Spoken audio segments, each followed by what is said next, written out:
Kaya mga kababayan, napakalungkot po talaga ng mga pangyayari sa ating bayan.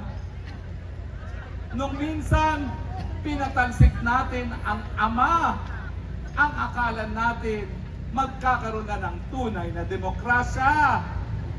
Nabigo na naman tayo dahil bagamat dumating ang mga dilaw na inaasahan natin magbibigay ng pagbabago, ganun din pala. At sinundan pa ng isa na namang presidente na napatalsik din sa posisyon dahil sa bisyo. Ano na ang mangyayari sa Pilipinas?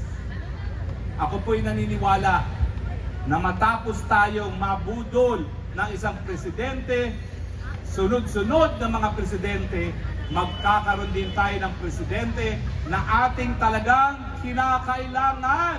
At yan po ay si VP Sara Duterte. VP Sara Duterte! VP Sara Duterte! VP Sara Duterte! Inday Sara Duterte!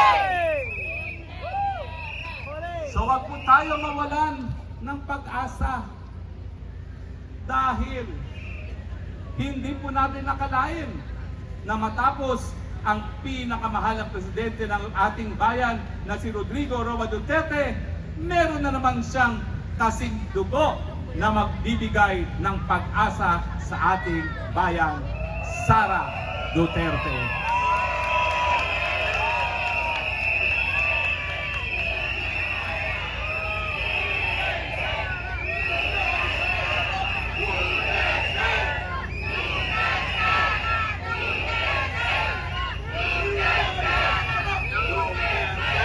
Nakita niyo ba kung paano siya tinangkang lapastanganin doon sa Kongreso? Nakita niyo ba kung paano niya pinakita ang kanyang lakas bilang agila ng sambayanang Pilipino?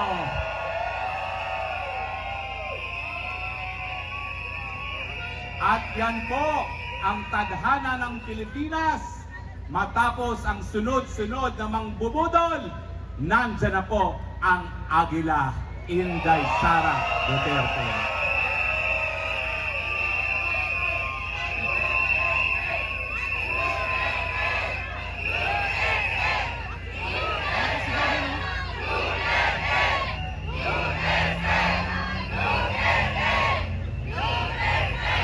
Pero uulitin ko po, ng ating sitwasyon ngayon sa politika, hindi po yan Marcos versus Duterte.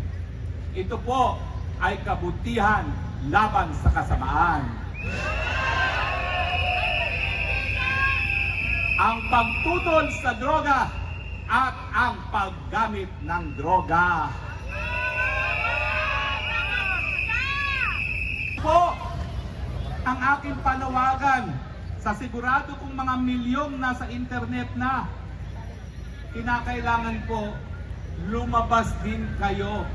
Salamat sa inyong views, salamat sa inyong mga likes, pero kinakailangan natin kapit-bisig sa kalye dahil dyan tayo pakikinggan.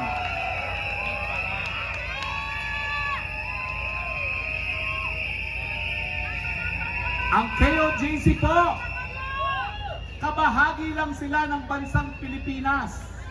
Ang kinakailangan natin, magkapit-bisig ang lahat ng Pilipino na naniniwala na dapat nasa tamang pag-iisip ang presidente ng ating bayan.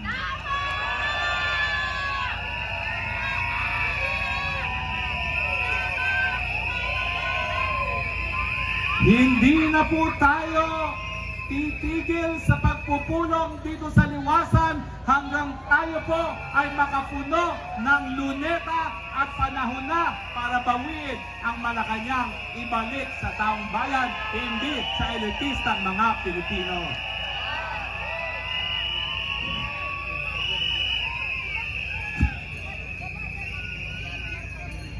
Kaya na ata yung ating sandwiches na pinadala ng ating kaibigan. Yung aking kaibigan po nagpadalang sandwich, pahingi niya, masarap yan, egg sandwich yan, ha? Tiran niyo ko. Ang dami na pong napakain na revolusyonaryo niyan.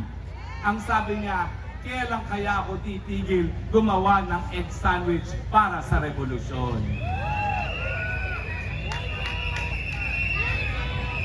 Ang ating mensahe, habang may buhay, may pag-asa, pero ngayon, magkakapit-bisig ang buong sambayanan dahil sawang-sawa na kami sa mga nagbubudol.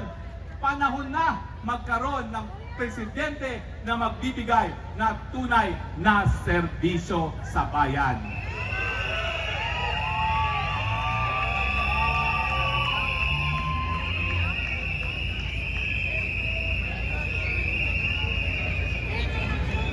Gusto niyo na bang umuwi?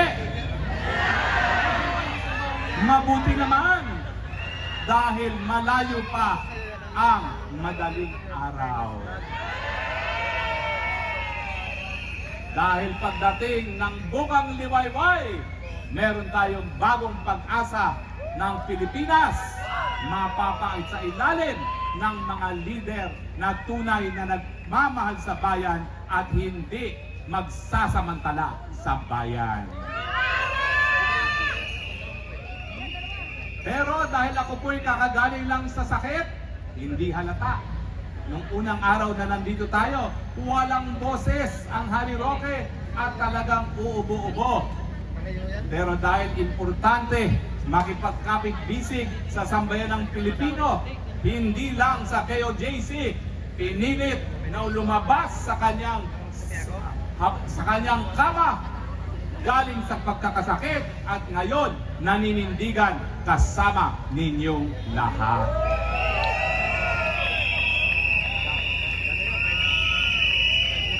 Sana po lahat makatikim ng egg sandwich ng aking kaibigan. Egg sandwich na. Hoy, pahinging egg sandwich, masarap yan. Bigyan niyo ako isa, ha? Maraming salamat sa kaibigan ko na nagbigay ng egg sandwich. Salamat dahil ipinakain mo ang revolusyon ng sambayanang Pilipino. Alam niyo ba na nagpadala ng egg sandwich? Alta Sociedad. Ang kanyang pangalan ng kalye. Ang kanyang mga kaibigan, kasamang lumaki ang mga nasa gobyerno.